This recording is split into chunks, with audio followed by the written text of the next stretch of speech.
What's good, YouTube? Justin Righteous here. I like to yap on world topics. Here's another reaction video. We got a Black Ops 2 prediction video. I love predictions. I love Black Ops 2. So let's get straight into it. Drones, cyber terrorism, an autonomous military complex infected with betrayal and the mistakes of the past. From campaign to multiplayer to zombies, Call of Duty Black Ops 2 is considered by many to be the last all-time great title in a beloved era of FPS games. Come And on. brought, with an interesting tagline, the Call of Duty series from the pages of history to a speculative future for the first time. But Yes, not for just the first any future. time. Black Ops 2 is set in 2025. In honor of this classic now being set in the present, I decided to take a trip back down memory lane to investigate what Treyarch got right about our future. From technology and weapons in a new age of autonomous warfare to predictions on culture, politics, economics, and the state of the world as a whole.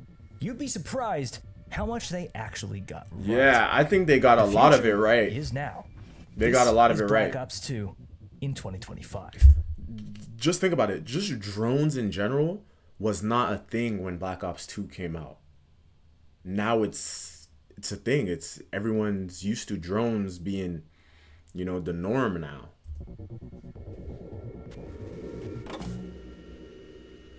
Following its predecessor's Cold War espionage, Black Ops 2 centers around a new Cold War. The capitalist powers of the world baring their teeth at one another after the Chinese economy is crippled in a cyber attack, one China blames the USA for.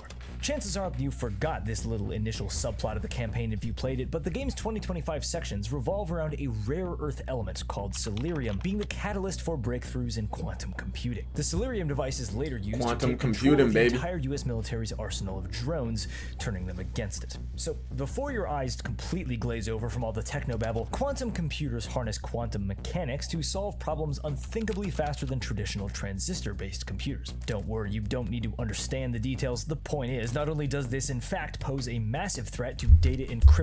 If y'all don't know what quantum computing is, let me explain it to y'all very fast. So, say you want to ask yourself, okay, if I go drive, if I take my car outside, there's two possibilities. Either I don't get in a car crash or I do get in a car crash. If I do get in a car crash, then I have to pay for this, that. If I don't get in a car crash, then I'm good. What we do is we look at the two possibilities individually. So first we look at one possibility, we analyze the outcomes of that possibility, and then we move on to the next one. We look at that other possibility and analyze the outcomes of that possibility. What quantum computing does, it analyzes both possibilities at the exact same time. It doesn't do one after the other. It does both at the exact same time. That's what quantum computing is. Wave-like probabilities. Encryption, privacy, and security as we know it, breakthroughs in quantum computing are actually happening right now as of this writing. Stocks are soaring and people are clamoring to get a piece of this new leap in technology. While neither of 2024's hot topics in computing, AI, and cryptocurrencies appear in Black Ops 2's storyline, and both were being worked on in 2012 by the way, so they could have been, the biggest difference between the tech world of 2025 and that of the game's 2025 is actually economical. In reality, you'd probably see tech opportunists trying to profit off of tech like quantum computing before you see a cyber terrorist using it to cripple the economy for a doomsday plot. But hey, Raul Menendez is a complex guy. But that data security, hacking, and the evolving face of encryption takes center place here in a cyber Cold War between major capitalist powers, it's certainly not the dumbest future plot I've ever seen. And if we're talking about Black Ops 2 predicting 2025, they're not off to a bad start. Making a small mistake politics. to follow you forever is something I think I want to many hear can about the relate to. tech. For many years, I used the same email and password for I everything. want to hear about and in doing this, the tech, data baby. brokers, they're called. And there was a I didn't know personally video in the process. 100 now, even knowing how public sign up for it in war. But what about the politics driving these conflicts? The political sphere in science fiction is always impossibly difficult to predict. Afghanistan still has an American-backed government in Black Ops 2's 2025, for example. However, the importance of China's monopoly on transistor production creating global economic tension in 2025 is a prediction that Treyarch absolutely nailed. The relevance of PMCs, private military contractors, also a pretty spot-on prediction. The SDC, or Strategic Defense Coalition, a conglomerate of allied Asian nations against the United States, is described as having the collectively largest military in the world in Black Ops 2. This could be compared to the UDCG. Wait, he mentioned private military contractors being a prediction that Black Ops 2 made. I don't understand. There wasn't any private military contractors before. They're like, I don't know, Palantir, Boeing, like Lockheed Martin or something like that, or they just make planes and stuff, aerospace engineering. I don't know. Like, we didn't have that before. I didn't know that this was a new thing. The Ukraine Defense Contact Group, the alliance between the EU and 57 global nations against the invasion of Ukraine by Russia in 2022. Why does bro look so uninterested? Isn't that Ukrainian guy? Zelensky? Against the invasion of Ukraine by Russia in 2022. Speaking of which, this is one bit of the game that feels completely off. Besides an offhand mention related to alliances with the SDC, Russia plays absolutely... Alright, too many politics for me. It's strange that they seem to take a complete back seat here, but I'm gonna have to... The United States has, unfortunately, I'm gonna have to very skip poor past prediction that for the future.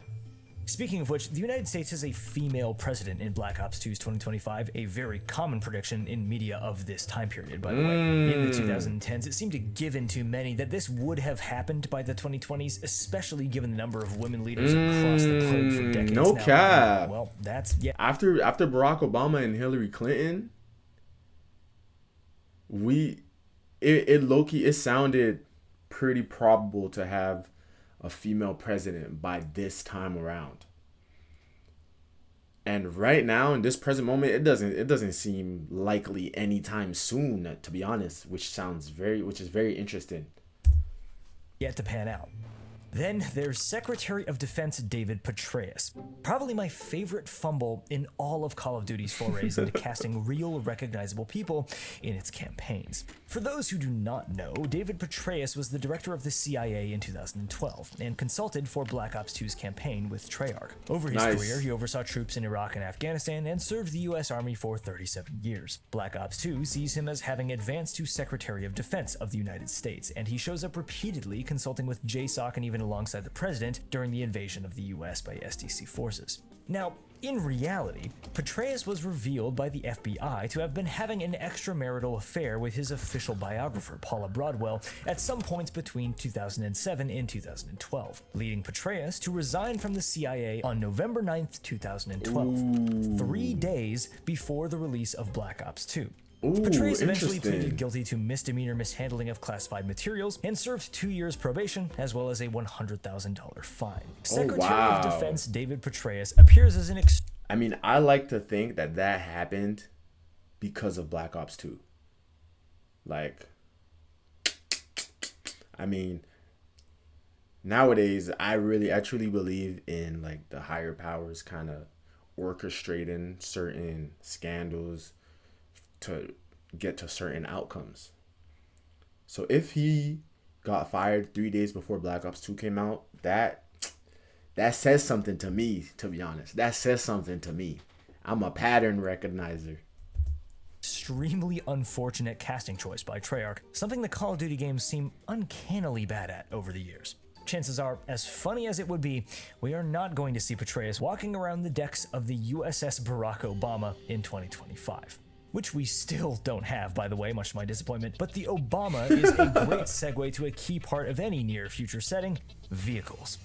There you go. Let's go. There are way too many VTOLs. Futuristic jet-propelled ones, that is. Yeah, there's a lot of VTOLs. Vertical takeoff and landing vehicles. They've been the stuff of science fiction since they were invented. But we have VTOLs right now. Don't see spiffy jet-propelled ones like this is, well I mean, not like those ones, but the V-22 Osprey, designed in the late 1980s, is a turboprop. Hey, It has jet engine-powered propellers which rotate from a vertically to horizontally orientated position. We are developing new. I got one of those, actually. The Bell V2 in GTA 5. But the real reason we don't see these jet engine propelled VTOLs is simple. The point of a VTOL craft is the speed of a fixed engine airplane with the ability to land without a runway, on a helipad, a grass field, a dirt lot. Try that with a jet and, well, say goodbye to your lawn. Yo, imagine being a pilot of one of those. That must be so it can cool, take off bro. and land far closer to people and infrastructure than a jet thruster ever could, and that's never going to change. VTOL jet fighters like the F-38 we see in Black Ops 2, obviously inspired by the very real F-35B, are used specifically for takeoff and landing from aircraft. Yo, that is carriers, so which tough. is why we very likely will never see VTOLs used like this, in civilian settings at least. Speaking of tech for the average person, civilian technology. We do live in the future. Does it feel like it yet? Smartphones and VR, electric cars and wireless charging, but why do we have no floating cities? One thing I think Black Ops 2 does get right about the future is, sadly, wealth inequality. The difference between life on the floating city of Colossus and in the streets of Pakistan or even LA. Yeah, well, that's obvious, kind of but always in been the a thing real a little bit, you 2025, know? The rich of the world aren't loitering around custom-built floating cities listening to dubstep. They're doing what they've always done, just traveling to nicer places and, buying stuff.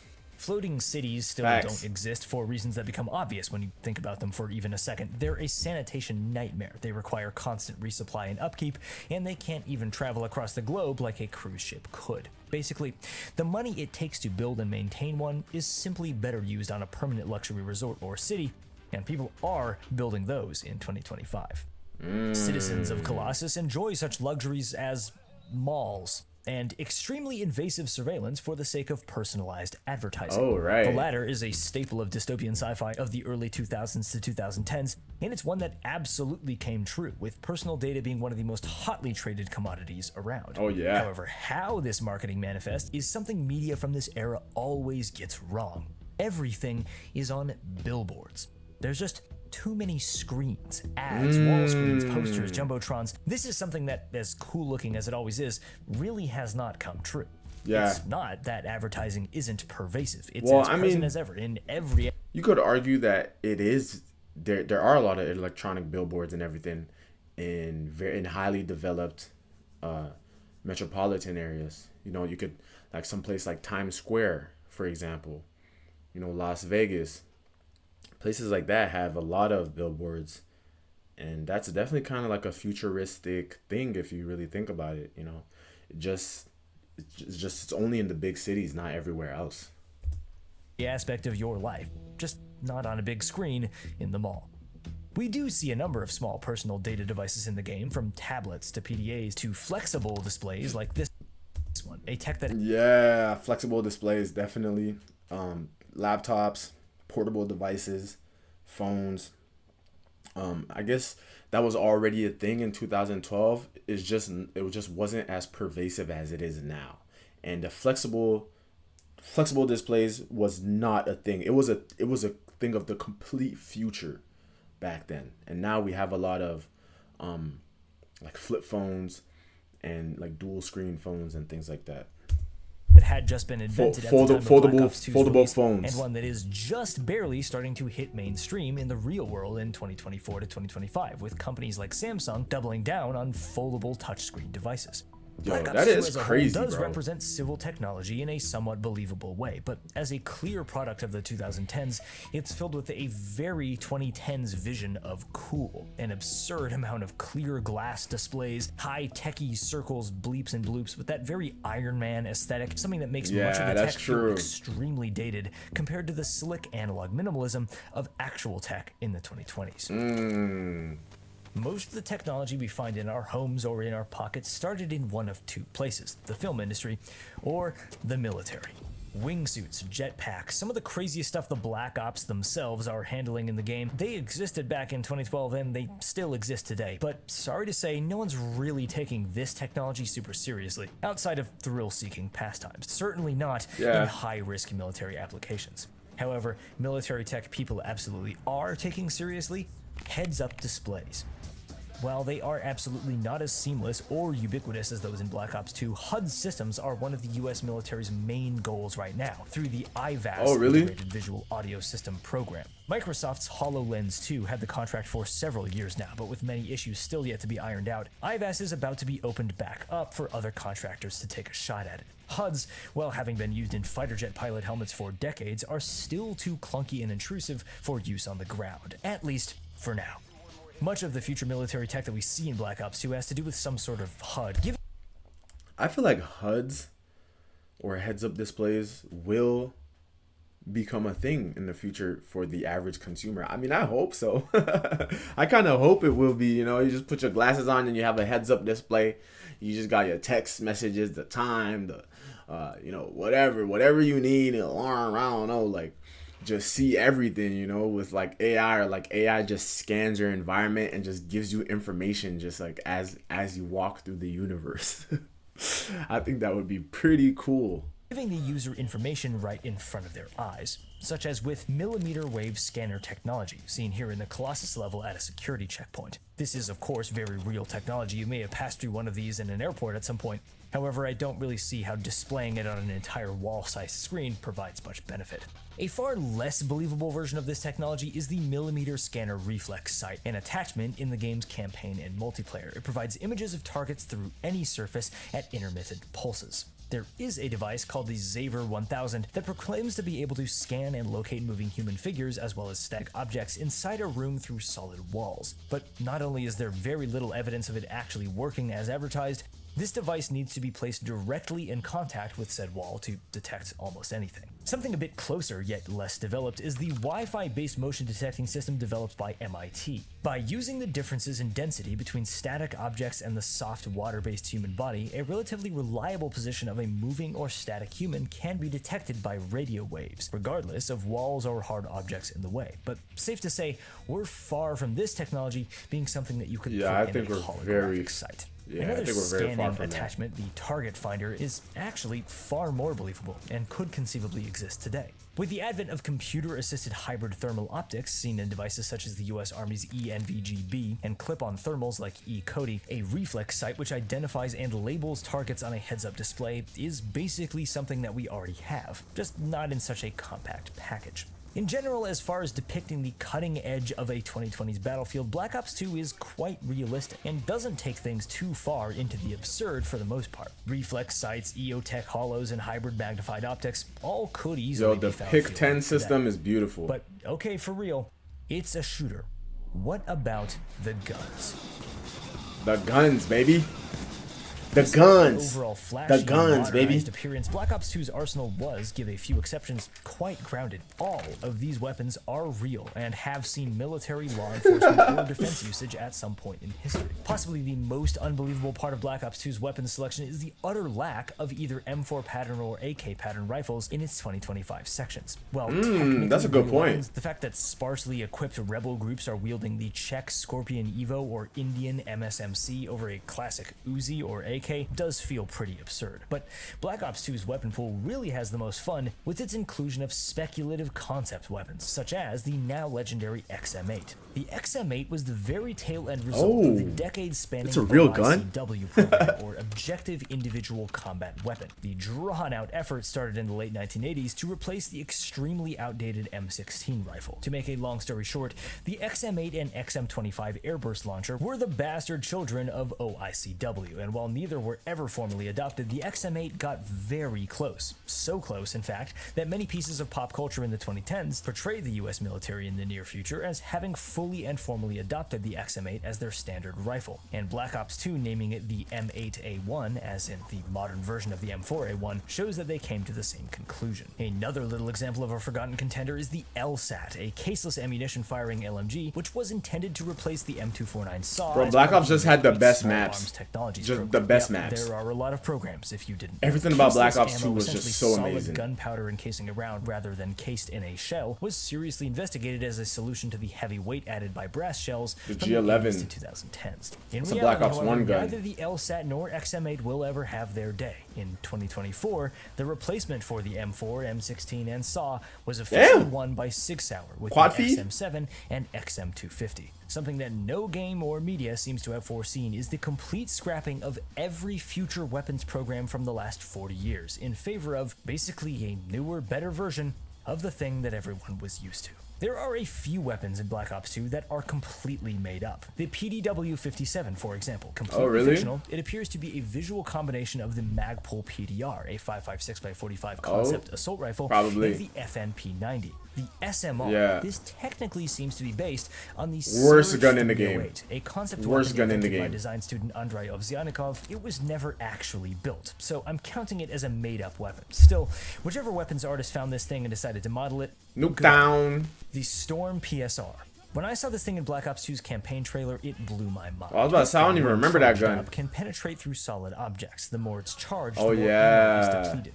Seemingly based on Metal Storm technology, a weapon in which rounds are stacked in a barrel and sequentially activated by electrical impulses at a round's exact location in the barrel, allows many stacked rounds to be fired in sequence. For the Storm That kinda PSR makes to function sense. this way makes sense. The longer the user holds down the trigger, the more rounds are fired in a shot, meaning I deeper study penetration physics, by the way, so I understand as this far as stuff. 2025 technology is concerned, this thing could absolutely exist. So, design-wise, bravo weapons team.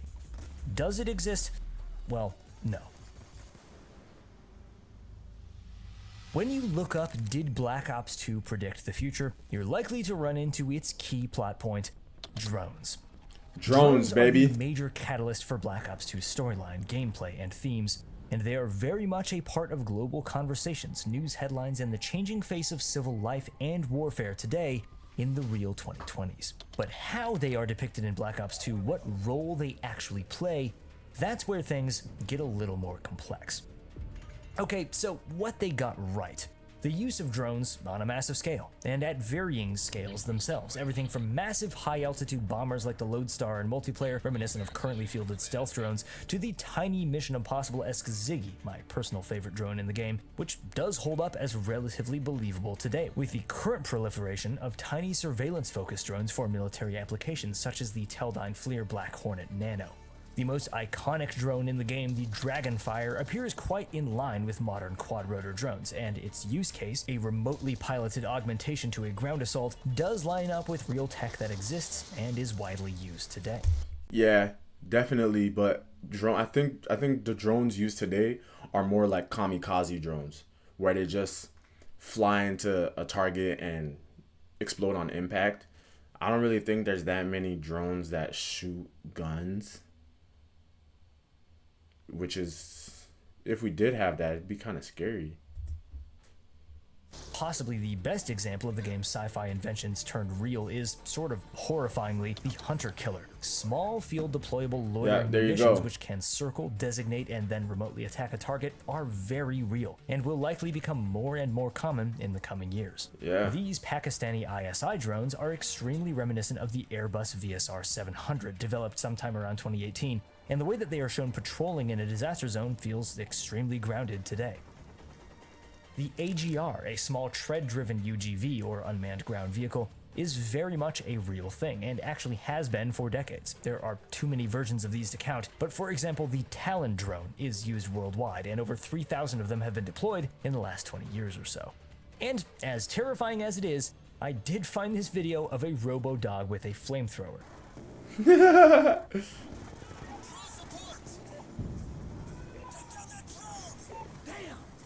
The campaign was That's where really the game's good, depiction man. of drones begins to falter when compared to reality. Firstly, almost every drone in the game possesses self-driving and even completely autonomous offensive capabilities. This is still not the case in terms of real-life combat drones, and where it is, extremely divisive ethical discussions come into play immediately. Ground and close air drones in Black Ops 2 fill a ton of direct combat applications, largely by shooting mounted machine guns at foes. Outside of extremely specific and odd examples, this is still rarely the case in real life, for a simple reason actually: guns are heavy. They require ammo, which is heavy. And they are bad at aiming, which means they need more ammo, which is heavy. Combat-focused attack drones in real life are almost solely high-altitude remote-piloted aircraft, such as the now infamous MQ-9 Reaper, loitering munitions, or essentially flying bombs, or small custom jerry-rig devices usually created from civilian technology. The biggest mistake that Black Ops 2 makes, though, in its depiction of drones is how universal and ubiquitous they are. In Black Ops 2's world, the Dragonfire, Claw, and AGR are the Glock, SAW, and M4 of the future battlefield. And that's just not how things turned out. Drone warfare in the real 2020s is an incredible modern demonstration of the way technological advances in warfare cancel themselves out throughout history. How military-industrial complexes, despite trillions of dollars of R&D, always seem to fail to accurately prepare. Anything that's like self-driving, so like drones, self-driving cars, like shooter drones, it's like, it's very, I think we're like far from it being permeated throughout the whole world. So like every car being self-driving, every plane being self-flying. Those are basically robots, right? These are all basically robots, and we're still a pretty far away from having humanoid robots like do work for us. So it's pretty much the same with self-driving cars and things like that. You know, the technology behind that is, I mean, it's actively being built, but it's very, very difficult to make. Sorry guys, but yeah, I mean, I study physics, so I know the fundamental technology behind self-driving vehicles, and it's very, very hard to make, at least at a large scale, for the simple brutality and unpredictability of armed conflict. Battlefields of today and tomorrow are ones in which drone usage is and will be a constant reality. And not through machine-manufactured mass weapons of a standing army, but through civilian, hobbled-together devices born from utter necessity and desperation. The advent of drones and electronic warfare didn't create a sci-fi high-tech battlefield of super soldiers and robot warriors. It actually brought warfare and tactics back to the 19th century. Black Ops 2's world is a perfected, fully established drone-based military-industrial complex. One that seems to have arisen out of the ground all at once. Everything is built perfectly, simultaneously, and to spec, all working on an all-encompassing intranet, which allows Raul Menendez to hack every piece of the US's drone and defense infrastructure at once. Not only does this not get how drones are actually used, it fundamentally makes the US military seem like a far more universally functioning entity than it actually is. But besides that, this drone military is wholly unbelievable. How would drones become this widespread, manufactured at such a scale by nations all over the world, without any presence of equally well-developed anti-drone technology? Why are soldiers shooting down drones with rifles rather than being clad in anti-RF emitting gear or wielding microwave drone frying weapons at all times? Well, you had the SAM turret. Falls into a classic trap of futurist media, creating a world filled with futuristic feeling technology warped through a lens that, in retrospect, shows its age and ignorance of the future that it predicts. What Black Ops 2 does get right is the idea that no matter how well equipped a massive military is, no matter how advanced they are, it's their own very human mistakes, their hubris, that will follow them, and ultimately will be the deciding factor in their fate. That's deep. In October 1903, a New York Times article states, the combined efforts of mathematicians and scientists could maybe produce a working flying machine in something from 1 million to 10 million years from now. The same day that was published, Orville Wright and his brother Wilbur began assembly on the airplane they would successfully fly for 59 seconds on December 17th, 2 months later. Wow. That's an impossibility when it comes to accurately predicting the future, especially when it comes to technological advancement. Today we see many I mean, he's basically saying that it happens faster.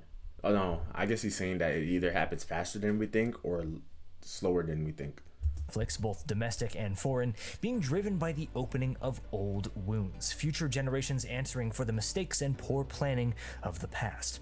And that's something that Black Ops 2 predicts most correctly, because it's not speculating, it's just observing. War media is tough, because when you look too close at it, it either becomes pro-war propaganda or an anti-war statement. The early COD games were often firmly in the latter category, and the recent games of the 2010s and 20s steer far closer to the former. But Black Ops 2, in my opinion, sits comfortably and beautifully outside of any of this. It predicts the future very accurately in some places and very poorly in others, because it's not trying to predict the future. It's bombast and entertainment first, and the people making it knew this. P.W. Singer, analyst, contributor to military think tanks, and consultant on Black Ops 2, points out that the militaries of the world, they aren't concerned with which weapons look the coolest, which locales are the most exciting to fight in, but the creators of a video game are. Black Ops 2 does have something to say about the state of the world, about its dark corners in history, and yet it has the self-awareness to never take itself too seriously. It's creative, it's gorgeously stupid at times, and most importantly, it's a blast to play. Amazing game. I don't game. know if Black Ops 2 will have predicted the future, and in many ways, I really hope it hasn't. But as we head into 2025, I'm sure glad that I got to visit it one last time. Raid. I'm Rilo, and I like to talk about stuff that I think is cool. That's enough for the video. Thank you for watching. That was a very, very good, comprehensive video. You could tell he did his research. Shout out to him. Thank you for watching. Leave your comments on the leave your thoughts on the comments down below. Let me know what you think. Did you play Black Ops 2? Did you ever play the game? Like, how did you love it? What was your favorite Call of Duty? And is there anything that you noticed that Black Ops 2 predicted or didn't predict? Let me know. I really want to know. That's it for the video. I'll catch you on the next one. Peace.